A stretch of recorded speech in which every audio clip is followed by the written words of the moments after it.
নমস্কার, আমি সুকৃতি দান। আশা করি আমরা সবাই ভালো আছেন। আমরা সবাই দেখছেন অ্যাস্ট্রো সলিউশন। আজকে আমি আলোচনা করব যে বৃশ্চিক রাশি বা লগ্নের মানুষের জীবনে কোন সমস্ত দোষগুলোর জন্য আপনাদের জীবনে উন্নতির ক্ষেত্রে বারে বারে অন্তরায় হয়ে দাঁড়ায়, কোন দোষগুলো আপনার জীবনে সর্বদা সমস্যা ক্রিয়েট করে এবং কোন জায়গাগুলো আপনাকে রেকটিফাই করা উচিত এবং কিভাবে রেকটিফিকেশন করলে আপনার জীবনে সার্বিকভাবে উন্নতি হবে, এই নিয়ে একটা দীর্ঘ আলোচনা করব। কারণ বৃশ্চিক রাশি নিয়ে আমি সুকৃতি দান অ্যাস্ট্রো সলিউশন চ্যানেলে যে লেভেলের ভিডিও দিই আপনারা দেখেছেন, আমার ভিডিও যেই ডিপলিভাবে আমি অধ্যয়ন করেছি, কেননা ম্যাক্সিমাম যে সমস্ত আমার কাছে ক্লায়েন্ট আসে সব কিছুই কিন্তু স্করপিওর উপর বেশ করে, প্রায় 80% স্করপিয়ন মোটামুটিভাবে আমার কাছে কিন্তু অ্যানালাইজ করেছে। তো যাই হোক, আজকে আমি আলোচনা করব যে বৃশ্চিক রাশির 10টি দোষ নিয়ে, যে দোষটি আপনার জীবনে রেকটিফিকেশন করলে আপনি সার্বিকভাবে জীবনে অনেক উন্নতি করতে পারবেন। তো দেখুন, মানুষের মধ্যে ঈশ্বর কিন্তু সব কিছু দিয়েছে। তা আপনার মধ্যে যেমন পজিটিভ এনার্জি রয়েছে, আপনার মধ্যে নেগেটিভ এনার্জি রয়েছে। তো আপনি আপনার নিজের ইনফরমেশনের মাধ্যমে আপনি আপনার নিজের পজিটিভ এনার্জিকে কাজে লাগিয়ে জীবনে উন্নতি করবেন, না নেগেটিভভাবে থেকে আপনি ডিপ্রেসড হয়ে যাবেন, সেটা কিন্তু আপনার হাতে রয়েছে। তাই ঈশ্বর আপনাকে যেই ক্ষমতা দিয়ে পাঠিয়েছে সেগুলো যদি সঠিকভাবে আপনি ইউটিলাইজ করতে পারেন, আপনার জীবনে উন্নতি অবশ্যম্ভাবী। আমি সুকৃতি দান, আমি আজকে আলোচনা করব যে এখানে বৃশ্চিক রাশির 10টি দোষ যেগুলো আপনার জীবনে বারে বারে বাধা ক্রিয়েট করে। নাম্বার 1 যেটা বলবো, মঙ্গলের প্রভাবিত হওয়ার জন্য আপনাদের মধ্যে এক্সেসিভ রাগ, জেদ, অ্যাগ্রেশন, হঠকারিতা, এই ব্যাপারগুলো দেখতে পাওয়া যায়। আপনারা সবসময় অত্যন্ত মাথা গরম করে ফেলেন, সবসময় সিদ্ধান্ত হঠকারীভাবে নেন, রেগে যান, মাথা গরম করেন। দেখবেন যারা শয়তান হয় তারা কিন্তু কখনো রাগে না, কিন্তু অ্যাকচুয়ালি এবং যারা জীবনে কিছু বড় কিছু করে তারাও কিন্তু অনেক সময় রাগে না। তাই আপনাকে জীবনে বড় কিছু করতে গেলে বা শয়তানদের থেকে বাঁচতে গেলে আপনাকে সর্বদা কিন্তু ঠান্ডা মাথায় কাজ করতে হবে। কেননা যে কোনো প্ল্যানিং কিন্তু সবসময় আপনাকে বুদ্ধি খাটিয়ে করতে হয়। সবসময় রেগে গিয়ে, জ্বলে গিয়ে, নিজে এক্সেসিভ মাথা গরম করে দিয়ে আলটিমেট সমস্যাকে কিন্তু আপনি অনেক ক্ষেত্রে জটিল করে ফেলেন। সেই জন্য আপনার মঙ্গলের প্রভাব নিজের রাগ জেদকে নিজের কর্মের মধ্যে রাখুন, যাতে আপনার নিজের কর্মকে আপনি অনেক ভালো জায়গায় নিয়ে যেতে পারেন। কিন্তু এই রাগ জেদটা আপনি অযথা বিনা কারণে খরচ করলে আপনার নিজের এনার্জিকে মিসইউজ করে ফেলতে পারেন। তাই আপনার রাগ জেদকে আপনার নিজের যে কোনো কাজকে আরও ভালো করার জন্য ব্যবহার করুন। কখনো লোকের সঙ্গে রাগ জেদ করে আপনার কিন্তু খুব একটা কিছু লাভ কিন্তু হবে না। তাই আপনাদের মধ্যে এই রাগ জেদ, হঠকারিতা, এই ব্যাপারগুলো থাকে এবং অত্যন্ত ওভার পসেসিভনেস, অর্থাৎ আমার তো আমারই, আমার লাইফ পার্টনার মানে আমারই লাইফ পার্টনার, মানে এখানে কেউ নয়। মানে এটা একদিক থেকে ভালো, কিন্তু কখনো কখনো এই জায়গাগুলো অনেকটা দৃষ্টিকটু হয়ে পড়ে। এই জায়গাগুলো একটু আপনাদের সাবধান হতে হবে। এই ওভার পসেসিভনেস ব্যাপার এবং অত্যন্ত জেলাসিটি ব্যাপার, অর্থাৎ এই কিছু কিছু ক্ষেত্রে আপনাদের অত্যন্তভাবে একটা ঈর্ষাপরায়ণ ব্যাপারও কিন্তু ইন্ডিকেট করে। যদিও লগ্ন বা রাশি আপনাদের কতটা স্ট্রং বা কতটা অশুভ তার উপর জিনিসটা বেশ করে, তবুও যেহেতু মঙ্গলের পাওয়ার, তাই আপনাদের মধ্যে যেমন রাগ জেদ অ্যাগ্রেশন থাকবে, তেমন কিছুটা ঈর্ষা প্রবণতা ব্যাপার কিন্তু ইন্ডিকেট করে। এবং কিছু কিছু ক্ষেত্রে আপনার অত্যন্ত গোপনীয়তা, প্রিয়তাও ব্যাপার কিন্তু দেখতে পাওয়া যায়। তবে এই গোপনীয় প্রিয় ব্যাপারটা কিন্তু সবার ক্ষেত্রে দেখি না আমি। যাদের ক্ষেত্রে কেতু একটু স্ট্রং তাদের ক্ষেত্রে গোপনীয়তা ব্যাপারটা দেখতে পাওয়া যায়। অনেক সময় কিন্তু অনেক বৃশ্চিক রাশি কিন্তু তার নিজের অনেক গোপন ব্যাপার কিন্তু অনেকের কাছে বলে দিয়েও কিন্তু হাস্যকর হয়ে যায়, অনেকের কাছে একটা মানে খিল্লির পাত্র হয়ে যায়। এই জায়গাটাও কিন্তু অনেক ক্ষেত্রে দেখেছি। তবে জেনারেলিভাবে আপনাদের মধ্যে মঙ্গলের পাওয়ার থাকার জন্য একটা রাগ জেদ, অ্যাগ্রেশন, হঠকারিতা, ওভার পসেসিভনেস এবং আপনাদের মধ্যে সব কিছুর মধ্যে একটা জেলাসিটি ব্যাপারও কিন্তু কাজ করতে আমি দেখেছি। নাম্বার 2 যেটা বলবো, আপনারা অত্যন্ত খামখেয়ালি হন। কখন কি করেন কোনো ঠিক থাকে না। আপনার যেটা মন মর্জি অনুযায়ী চলেন, আপনি আপনার মন মর্জি অনুযায়ী চলে। আপনি একটু আপন ভোলা গোছের, একটু শিল্পী মানুষ যেমন হয় না, নিজের খামখেয়ালির মধ্যে থাকে, একটু মুডি গোছের, একটু খামখেয়ালি গোছের এবং একটু একগুয়ে টাইপের। যেটা আপনার মাথায় ঢুকে যাবে সেটা কেউ আপনাকে সরাতে পারবে না। তো এই জন্য অনেক ক্ষেত্রে আপনার জীবনে কোনো ভুল করতে শুরু করলে আপনার নিজের লাইফ পার্টনার, নিজের বাবা মা অনেকবার আপনাকে বললেও আপনি কিন্তু সেই জায়গা থেকে চট করে সরে আসেন না। আপনার মধ্যে অত্যন্ত এই জায়গাটাই একগুয়ে জায়গাটা, যদি আপনি আপনার নিজের কাজের ব্যাপারে একগুয়ে হন, আপনি আপনার নিজের জীবনে উন্নতিকে কাজে লাগান, তাহলে অবশ্যই আপনার জীবন অনেক ভালো হবে। কিন্তু কখনো কখনো অনেক অনেক বাচ্চা বাচ্চা ছেলে মেয়ের মধ্যে দেখতে পাওয়া যায় অত্যন্ত অ্যারোগেন্সি ব্যাপার, অত্যন্ত একগুয়ে ব্যাপার, অত্যন্ত একটা একটা নিজের মতো করে চলা, নিজে যেটা বলছে সেটাই করবে, এমন একটা মেন্টালিটির জন্য অনেক সময় সমস্ত বৃশ্চিক রাশি বা লগ্নের ক্ষেত্রে আপনারা জীবনে অনেক সমস্যার মধ্যে একটা পড়ে যান, একটু মুডি গোছেন, জানেন যে ওখানে গেলে হয়তো বিপদ হবে, আপনার মনে হবে কি বিপদ হবে, কে আমাকে ক্ষতি করবে, মানে এমন একটা মেন্টালিটি। কিন্তু দরকার নেই, মানুষের দরকার একটু ঝামেলাটাকে এড়িয়ে গিয়ে একটু এগিয়ে চললেন, এড়িয়ে গেলেন। কাজ করতে হবে ঝামেলাটাকে যত সম্ভব এড়িয়ে গিয়ে। কিন্তু আপনার মাঝে মাঝে খুব মাথা গরম হয়ে ওঠে, আপনি একটু খামখেয়ালি গোছের হওয়ার জন্য অনেক ক্ষেত্রে এমন কিছু সিদ্ধান্ত নেন যেগুলো আপনার জীবনে অনেক বেশি সমস্যা ক্রিয়েট করে। এই ব্যাপারে সমস্ত বৃশ্চিক রাশি বা লগ্নের মানুষকে একটু কিন্তু সাবধান হতে হবে। নেক্সট যে ব্যাপারটা বলবো, আপনারা অত্যন্ত ইমোশনাল, অত্যন্ত সেন্টিমেন্টাল, অত্যন্ত সেন্সিটিভ। তার দুটো কারণ আছে। অ্যাকচুয়ালি জলতত্ত্বের রাশি, অষ্টম ভাব এবং আপনাদের রাশিতে চন্দ্র নিচস্থ হয়, তাই আপনারা অত্যন্ত ইমোশনাল হন এবং মানসিকতার মধ্যে অত্যন্ত একটা আপস্ট্রিম ডাউন জিনিস খেলা করে। এই ভালো তো এই খারাপ, এই মন ভালো আছে তো এই মন খারাপ হয়ে গেল। অর্থাৎ মনের মধ্যে সবসময় একটা ব্যাপার সবসময় খেলা করে, একটা up down up down up down. তো এইটা বৃশ্চিকের জীবনে অনেক ক্ষেত্রে একটু বেশি হঠকারিতা ব্যাপার চলে আসে। আপনারা এত আমাদের মানসিকতার মধ্যে এত ওঠা পড়া, এত ইমোশনাল, এত অস্থিরতা, সেই জন্য কোনো কাজকে আপনারা অনেক সময় সুষ্ঠুভাবে করতে পারেন না। প্রথম যে কাজটা যেভাবে শুরু করেন, আপনার নিজের খামখেয়ালি পনায়নের জন্যই বলি বা অত্যন্ত মানসিক আপস্ট্রিম ডাউনের জন্য, অনেক সময় কিন্তু আপনারা এক কাজে বেশিক্ষণ মনোনিবেশ দিতে পারেন না। যদিও যদি মনে করেন যে সেই কাজটা করবেন, সেই কাজটা কিন্তু আপনি অনেকটা করতে পারেন, কিন্তু এই অত্যন্ত মানসিক আপস্ট্রিম ডাউন এই সিচুয়েশনের জন্য বা অত্যন্ত ইমোশনাল হওয়ার জন্য আপনার সম্পর্কের কাছে, অর্থাৎ সম্পর্ক ব্যাপারেও আপনারা অত্যন্ত ইমোশনাল হয়ে যান, বা আপনি আপনার কিছু কিছু ক্ষেত্রে এমন কিছু ইমোশনালভাবে সিদ্ধান্ত নেন যেগুলো আপনার জীবনে অনেক বিপদ ডেকে নিয়ে আসে। তাই আপনার ইমোশন অবশ্যই থাকতে হবে কোনো রিলেশনশিপ ব্যাপারে, আপনার নিজের কাছের মানুষ, ঘরের মানুষের ব্যাপারে। কিন্তু ইমোশনাল ব্যাপারটা যদি আপনি বাইরে দেখিয়ে ফেলেন, অফিস কলিগের কাছে দেখিয়ে ফেলেন, যদি আপনি বসের কাছে দেখিয়ে ফেলেন, বা আপনি আপনার যখনই বাইরে পা দেবেন, সমস্ত মানুষই কিন্তু আপনার কেউই ভালো চায় না।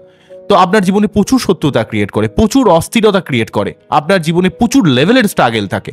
তো বাইরের লোকের কাছে ইমোশন যত দেখাবেন, আপনি কিন্তু তত ফেঁসে যাবেন। তাই আপনার ইমোশনকে অবশ্যই কিন্তু কন্ট্রোল করতে হবে। আপনি ঘরের ব্যাপারে ইমোশনাল হন না, কোনো অসুবিধা নেই। কখনো কখনো আপনার অনেক ব্যাপারে নিজেকে সিদ্ধান্ত নিতে হয়, নিজের কাঁধে দায়িত্ব তুলে নিতে হয়। কিন্তু অত্যন্ত ইমোশনাল হওয়ার জন্য, অত্যন্ত অস্থির হওয়ার জন্য সঠিক সময়ে সঠিক ডিসিশন নিতে আপনার অনেক সময় লেগে যায়। এই ব্যাপারে আপনাকে একটু সাবধান হতে হবে। নেক্সট নাম্বার 6 যেটা বলবো, নাম্বার 5 যেটা বলবো, সহজে কাউকে বিশ্বাস করতে পারেন না। কিন্তু অ্যাকচুয়ালি আপনারা যে বিশ্বাস করতে পারেন এই কথাটা পুরোপুরি ঠিক নয়। আপনারা প্রথম দিকে খুব সহজেই মানুষকে বিশ্বাস করে ফেলেন, কিন্তু এত ঠেকা খান, এত মানুষের থেকে ঠকেন, ঠকতে ঠকতে ঠকতে ঠকতে আপনারা যখন একটা পর্যায়ে আসে, মোটামুটিভাবে 28-30 বছর যখন বয়স হয়, তখন কিন্তু আপনারা একটা ছোটোখাটো ব্যাপারেও মানুষকে সহজে বিশ্বাস করতে পারেন না। কেননা প্রথমের কিন্তু আপনারা অত্যন্ত বিশ্বাস করতেন, তখন সব কথাই মানুষকে কিন্তু চোখ বুজে মেনে নিতেন। কিন্তু পরবর্তীকালে এতটাই বেশি ধাক্কা খান এবং এতটাই বেশি বাস্তববাদী হয়ে যান যে পরবর্তীকালে কিন্তু আপনারা অত্যন্তভাবে কিন্তু মানুষকে ছোটোখাটো ব্যাপারেও বিশ্বাস করতে পারেন, যেগুলো খুব নমিনাল ব্যাপার। তো এবারে কি হয়, যখন কোনো একটা ধরুন কাজ করছেন, তো ছোটোখাটো ব্যাপারে মানুষের থেকে বিশ্বাস যদি মানুষকে না করতে পারে, অনেক মানুষ আপনাকে ভুল বোঝে, আপনার কোনো কারোর সঙ্গে খুব একটা সম্পর্ক, বিশেষ করে অফিস কলিগ বলি, যে কোনো মানুষের সঙ্গে সেই সম্পর্কের যে ব্যাপারটা, সেই ডিপনেস ব্যাপারটা যেন কোথাও একটা ফিকে হয়ে যায়, এই ব্যাপারটা ক্রিয়েট করে। বা বন্ধুত্ব যেন আপনাদের জীবনে খুব একটা শ্যুট করে না। অনেক মানুষ আপনাকে জাস্ট প্রয়োজনে কাজে লাগায়, আপনাকে মনে করে যে আপনি হয়তো খুব বোকা, তো আপনাকে দিয়ে সেই কাজটা হবে বলে আপনাকে কাজে লাগায়। এই ধরনের একটা সমস্যা বৃশ্চিকের জীবনে বারে বারে কিন্তু ফেস করতে আমি দেখেছি। বৃশ্চিকের জীবনে যেন বন্ধুত্ব ব্যাপারটা খুব একটা যেন শ্যুট করতে চায় না। বৃশ্চিকের জীবনে এই ধরনের একটা সমস্যা সারা জীবন চলতে থাকে। মানুষ কিন্তু অনেক শত্রুতার মধ্যে আপনাকে জীবনে পড়তে হয়। তাই আপনাকে সবসময় কিন্তু একটু ছোটোখাটো ব্যাপারগুলো এত ধরবেন না, কিন্তু বড় ব্যাপারগুলোকে একটু ভাবনা চিন্তা করবেন। নেক্সট যেটা বলবো, নাম্বার 6, সেটা হচ্ছে আপনারা অত্যন্ত ডিপ্রেস থাকেন এবং আপনাদের অত্যন্ত মানসিক চঞ্চলতার ব্যাপার কাজ করে। আপনারা কোনো ব্যাপারে দীর্ঘক্ষণ মনোনিবেশ করতে পারেন, এই ব্যাপারটা আগে আমি বললাম। এই ডিপ্রেশনের জন্য অনেক সময় আপনাদের মধ্যে যে ক্ষমতা রয়েছে, যে পজিটিভিটি রয়েছে, সেই জায়গাটা আপনি অনেক সময় ভুলে যান। মনে হয় যেন আপনার জীবনে যেন আর কিছুই হবে না। তো এই ধরনের একটা মেন্টালিটি অনেক সময় কিন্তু আপনার জীবনে অনেক সমস্যার মধ্যে ফেলে দেয়। তো আপনার মধ্যে যে পজিটিভ যে ক্ষমতা রয়েছে, সেই ক্ষমতাগুলোকে কিন্তু আপনি কোথাও যেন একটা ইউটিলাইজ করতে ভুলে যান। তো এই ব্যাপারগুলো আমার একটু বুঝতে হবে, একটু দেখতে হবে। কেননা আপনারা জীবনে এত লেভেলের ঘাত প্রতিঘাত পান, এত লেভেলের লড়াই, এত লেভেলের প্রতিবন্ধকতা আপনাকে জীবনে ফেস করতে হয়, সেগুলো ফেস করতে করতে করতে করতে আপনার মধ্যে একটা অত্যন্ত লেভেলের ডিপ্রেশন বা নেগেটিভ এনার্জি সঞ্চার করে। সেই জন্য আমি বারে বারে বলি সমস্ত বৃশ্চিক রাশি বা লগ্নের মানুষকে একটু মুন মেডিটেশন করতে, প্রতি সোমবার শিবলিঙ্গে অভিষেক করতে, মুক্ত পড়তে। কারণ এই ডিপ্রেশনের জন্য অনেক সময় কিন্তু মঙ্গলের যে পজিটিভ এনার্জিটা, যে আপনার মধ্যে কিছু করার মতো ক্ষমতা, সেটা কিন্তু অনেক সময় চলে যায়। এই জায়গাটাকে, এই ডিপ্রেশন থেকে আপনাকে কাটাতে হবে। নিজের ডিপ্রেশনকে কাটানোর জন্য আপনি একটু মেডিটেশন করতে পারেন, আধ্যাত্মিকভাবে কিছুটা পথ অবলম্বন করতে পারেন, ঈশ্বরের উপর আস্থা রাখতে পারেন এবং মনে করবেন যে আপনার জীবনে যা কিছু হবে ভালোর জন্য হবে, কোনো কিছু খারাপ কিছু হতে পারে না। এবং বেশিক্ষণ কোনো দুঃখকে, কষ্টকে পুষে রাখবেন না, এগিয়ে চলবেন। জীবনের গতিপথ শুধু এগিয়ে চলতে হয়। জীবনের গতিপথে যখনই আপনি থেমে যাবেন তখনই আপনাকে কষ্ট আষ্টে পিষ্টে ধরবে। তাই আপনাকে সবসময় চলতে থাকতে হবে, জীবনে থামলে হবে না। স্টাক হয়ে গেলেই কিন্তু জীবনে সমস্যা অনেক বেড়ে যাবে। তাই আপনার এই ডিপ্রেশনকে কাটাতে গেলে আপনাকে জীবনের পথে সবসময় এগিয়ে চলতে হবে। নেক্সট যেটা বলবো সেটা হচ্ছে অত্যন্ত আপনারা এনার্জেটিক হন, অত্যন্ত বেপরোয়া হন এবং অত্যন্ত একটা রিভেঞ্জফুল মেন্টালিটি থাকে। কেউ আপনার সঙ্গে কোনো অন্যায় করলে, কোনো ভুল করলে, সে যদি আপনার কাছে ক্ষমাও চায়, সে যতই সে ক্ষমা চাক, সে কিন্তু আপনার কাছে শত্রু হয়েই গেল। তো আপনার মধ্যে সেই রিভেঞ্জফুল মেন্টালিটি, তার প্রতিশোধ বাসনা আপনি দীর্ঘদিন পুষে রাখেন। এই প্রতিশোধ বাসনা পুষে রাখার জন্য আপনি অনেক সময় অনেক মানুষের সঙ্গে পুরোপুরিভাবে মিশতে পারেন না। কিসের জন্য একটা যেন রাগ ব্যাপার তৈরি হয়, চাপা ডিপ্রেশন তৈরি হয়, চাপা একটা অ্যাংজাইটি তৈরি হয়। তো এই ব্যাপারটাকে মানুষকে ক্ষমা করে দিতে হবে। জীবনে বড় কিছু করার জন্য ছোটোখাটো যে লড়াইগুলো, ছোটোখাটো মানুষের সঙ্গে ঝামেলা ঝঞ্ঝাটগুলোকে এড়িয়ে চলতে হবে। কেননা আপনার জীবনের লড়াই কিন্তু আপনাকে জীবনে নিজেকে চুজ করতে হবে। ছোটোখাটো ব্যাপারে আপনি যদি অত লড়াই করেন, অত ঝগড়া করেন, অত যদি রিভেঞ্জফুল মেন্টালিটিকে পুষে রাখেন, তাহলে কিন্তু আপনি জীবনে অনেক ক্ষেত্রে নিজেই অজান্তে নিজের জীবনের অনেক বাধা ক্রিয়েট করে ফেলবেন। এই ব্যাপারে আপনাকে একটু সাবধান হতে হবে। নেক্সট যেটা বলবো সেটা হচ্ছে আপনাদের মধ্যে মা হচ্ছে সব থেকে বড় শক্তি, বা মাই হচ্ছে দুর্বলতার কারণ। তা আপনারা মায়ের জন্য অনেক কিছু করেন এবং মায়ের থেকে অনেক কিছু এক্সপেক্ট করেন। যদিও মায়েরাও অনেক ক্ষেত্রে আমাদের অনেক ভালো হয়, কিন্তু অনেক সময় মায়েদের থেকে এক্সপেকটেশন যত বেশি রাখবেন, অনেক সময় দেখুন মায়েদের তো বয়স হয় এবং আপনাদের যেহেতু চন্দ্র নিজস্ব থাকে, তো সেক্ষেত্রে চন্দ্র নিজস্ব থাকার জন্য মায়ের অনেক ক্ষেত্রে শরীর টরীর খারাপ যায়, মায়ের সঙ্গে একটা ভুল বোঝাবুঝি জায়গা তৈরি করে। মা যেহেতু আপনাদের সব থেকে বড় শক্তি এবং মাই যেহেতু আপনাদের সব থেকে বড় দুর্বলতা, সেই জন্য কি হয়, মায়ের থেকে কোনো রকম মনোমালিন্য হলে আপনি অত্যন্ত ডিপ্রেস হয়ে পড়েন, অত্যন্ত অস্থির হয়ে পড়েন, আপনার নিজের ক্ষমতাকে ইউটিলাইজ করতে আপনি ভুলে যান। তো এই জন্য কি করতে হবে, প্রতিটা জায়গায় একটা জেনারেশন গ্যাপ থাকে। মানুষের বয়স বাড়ার সঙ্গে সঙ্গে তার বুদ্ধি বা তার যে অ্যাডাপ্টেশন পাওয়ার অনেকটা কমে যায়। তাই আপনাকে সব কথা মাকে এত বলার দরকার নেই। একটা বয়সের পর থেকে কিন্তু তার সঙ্গে একটু ডিস্ট্যান্স, মানে আপনি মিশুন, সব ঠিক আছে, কিন্তু এতটাও এক্সপেক্ট করার দরকার নেই। কারণ আপনার নিজের জায়গাটাকে নিজেকে কিন্তু বুঝতে হবে। কিছু কিছু ক্ষেত্রে আপনাকে নিজেকে সিদ্ধান্ত নিতে হবে। সব কথা অনেক সময় মাকে বললে কি হয়, জিনিসগুলো মাও কিন্তু আপনার ব্যাপারে অনেকটা হস্তক্ষেপ করতে যায়, যেটা কিন্তু আপনার মোটেই ভালো লাগে না। মাকে এমনি ভালোবাসেন, কিন্তু যখনই ভালোবাসবেন, যখনই সব কিছু বলতে যাবেন, মা নিশ্চয়ই আপনার ব্যাপারটা তার দৃষ্টিভঙ্গিতে যেটা ভালো, সে আপনার ভালোর জন্যই করছে, কিন্তু আপনাকে আটকাতে চাইছে, সেগুলো কিন্তু আপনার ভালো লাগছে না। তো এই ধরনের একটা সমস্যা কিন্তু বৃশ্চিকের জীবনে বারে বারে ক্রিয়েট করতে দেখেছি। নেক্সট নাম্বার 9 বলবো, জীবনে এত বেশি ওঠাপড়া থাকে, এত বেশি আপস্ট্রিম ডাউন থাকে, এই অত্যন্ত ওঠাপড়া চলতে চলতে, জীবন চলতে চলতে আপনারা অত্যন্ত খিটখিটে হয়ে যান এবং সামান্য সৌজন্যতা বোধটা অনেক সময় হারিয়ে ফেলেন। একটু মানে নিজের মতো করে থাকতে থাকতে না এত বেশি খিটখিটে, এত বেশি আক্রমণাত্মক এবং অনেক সময় ড্রেসিং সেন্সটা অনেক সময় ভুলভাল হয়ে যায়। এই ব্যাপারে একটু সচেতন হতে হবে এবং আপনাকে একটু নিজের সৌজন্যতা, মানুষের সঙ্গে সুন্দরভাবে ব্যবহার করা, ব্যালেন্স করা, যেটা তুলারাশি একটু করে, তুলারাশির থেকে আমাদের কিন্তু একটু শিখতে হবে। মানে সবসময় একদম এক্সেসিভভাবেই যে মানুষকে আঘাত করতে হবে তা নয়। আপনার জীবনে ঘাত প্রতিঘাত থাকতেই পারে, কিন্তু হাসি মুখে একটু সৌজন্যতা রেখে জীবনে এগিয়ে চললে আপনারা দেখবেন জীবনের সমস্যাগুলো অনেকটা কেটে যায়। এই ব্যাপারগুলো একটু বুঝতে হবে। নাম্বার 10 যেটা বলবো, সব কিছুর মধ্যে আপনার একটা এক্সেসিভ ব্যাপার রয়েছে। আপনি কোনো কিছু আলগাভাবে করতে পারেন না, যা কিছু করেন ডিপলিভাবে করেন। সব কিছুর মধ্যে একটা ডিপলি মেন্টালিটি, সব কিছুর মধ্যে একটা নয় কাউকে ভালোবাসলেন তো এত ভালোবাসলেন যে ভালো হয়েছেই পুরো টপকে গেলেন, তো এই ধরনের একটা ব্যাপার। আবার করলেন না তো করলেনই না, অর্থাৎ সব কিছু এক্সেসিভ। এই ব্যাপারটার জন্য আমরা জীবনে অনেক সমস্যা ক্রিয়েট করি, প্রচণ্ডভাবে সব কিছু কিন্তু এক্সেসিভ। তো এক্সেসিভ এই ব্যাপারটা আপনার জীবনে অনেক সমস্যা ডেকে নিয়ে আসে। আপনাকে একটু হালকাভাবে করতে হবে, একটু মজা করে করতে হবে, একটু সেন্স অফ হিউমার রাখতে হবে। সবসময় এত সিরিয়াস হওয়ার দরকার নেই। জীবনে যদি সবসময় এত সিরিয়াসই থাকলেন, বাঁচবেন আর কদিন, তাহলে জীবনগুলো আরও বেশি জটিল হয়ে যাবে। এই অত্যন্ত এই যে সব কিছুতে যে এক্সেসিভ ব্যাপার, এক্সেসিভ একটা সিরিয়াসনেস আপনার জীবনে অনেক ক্ষেত্রে বিপদ ডেকে নিয়ে আসে, এবং আপনাদের মধ্যে কিছুটা রয়েছে বসি মেন্টালিটি। তো আপনি আপনার জীবনে আপনি নিজেই রাজা। হয়তো আপনি কারো কথা শুনবেন না বা মানবেন না, ঠিক আছে, কিন্তু সবসময় লোক যেটা বললো তাকে একদম প্রতিরোধ করতে হবে, তার উল্টো বলতে হবে এমন কোনো ব্যাপার নয়। অনেক ক্ষেত্রে বলা দরকার পড়ে, কিছু কিছু মানুষ অত্যন্ত নেগেটিভ হয়, তাদেরকে অবশ্যই বলা দরকার আছে, কিন্তু সবসময় মানুষের বিরুদ্ধে কিছু কথা বললে কিছু কিছু ক্ষেত্রে চুপ করে গিয়ে হেসে গিয়ে সাইড করে দিলে তো জিনিসটা হয়ে যায়, কিন্তু আপনারা তা পারেন না। আপনাদের মধ্যে অত্যন্ত বসি মেন্টালিটি রয়েছে, আপনি আপনার নিজের জীবনের রাজা। তো এই ব্যাপারটাকে একটু বুঝতে হবে। আবার কখনো কখনো আপনারা এতটাই বোকামো করেন, নিজের দায়িত্ব নিজের দায়িত্বের কথা ভুলে গিয়ে নিজের কাছের মানুষ, নিজের মানুষেরকে এত বেশি প্রায়োরিটি দেন যে তাদের কথায় চলতে চলতে চলতে চলতে চলতে চলতে নিজের যে সিদ্ধান্ত নেওয়ার ক্ষমতা সেটাও যেন কোথাও হারিয়ে ফেলেন। এমনও বৃশ্চিক রাশির মানুষ আমি প্রচুর দেখেছি, তারা কিন্তু নিজের সিদ্ধান্ত নেওয়ার ক্ষমতাটা যেন কোথাও হারিয়ে ফেলেছে, ভুলে গেছে। তো বেশি ভালো মানুষই হলে যে বিপদটা হয় আর কি। তো এই দিক থেকেও কিন্তু বৃশ্চিক রাশি অনেক দূর বিপদ। খুব ভালো হয়ে গিয়েও যেমন একটা প্রবলেম ক্রিয়েট করে যে লোকে তাকে কন্ট্রোল করছে, হোক না তার বাবা মা, হোক না তার লাইফ পার্টনার, কিন্তু কোনো কোনো ক্ষেত্রে নিজস্বতার দরকার আছে। দেখবেন লাইফ পার্টনার সবসময় তার দিক থেকে জিনিসটা দেখবে, আবার আপনার বাবা মা তার দিক থেকে জিনিসটা দেখবে, কিন্তু আপনি তো দুটো জিনিসকে ব্যালেন্স করে চলতে পারবেন। যতক্ষণ পর্যন্ত জীবনটাকে ব্যালেন্স করে না চলতে পারবেন, এই ব্যালেন্স কিন্তু কেউ শেখাবে না আপনাকে, নিজেকে জীবনে ব্যালেন্স নিজেকেই করে নিতে হবে, ঠিক আছে। আপনার কাছে বাবা মারও একটা প্রতি যেমন আপনার একটা রেসপন্সিবিলিটি রয়েছে, তেমন আপনার লাইফ পার্টনারের প্রতি একটা রেসপন্সিবিলিটি রয়েছে, কাউকে ছাপিয়ে গিয়ে নয়, দুটো ব্যালেন্স করা।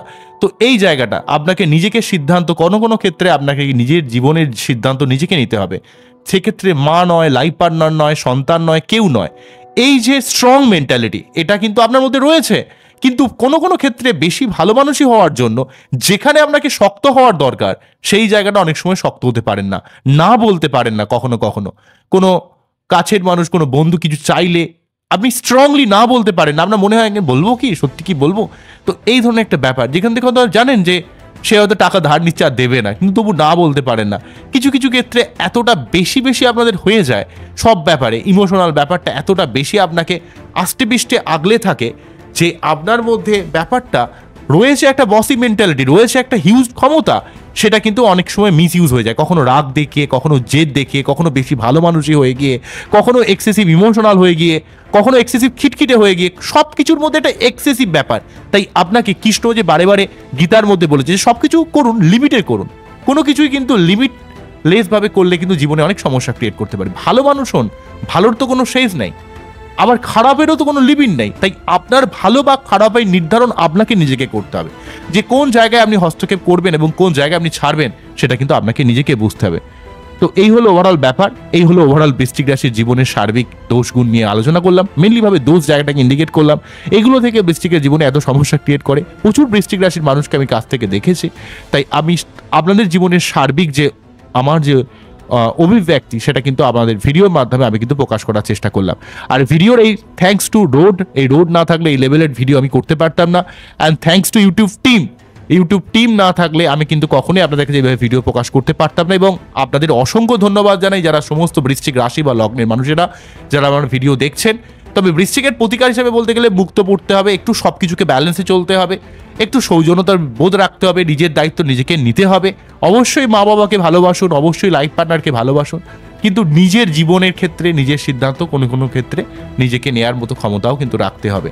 আবার কখনো কখনো এক্সেসিভ অ্যাগ্রেসিভনেস, এই অত্যন্ত রিভেঞ্জফুল মেন্টালিটি, আমার মানে আমারই, এই ধরনের একটা ওভার পসেসিভনেস, এই জায়গাটাকে এইভাবে জোর করে কারো কাছ থেকে কিন্তু আমার মানে আমারই পাওয়া যায় না।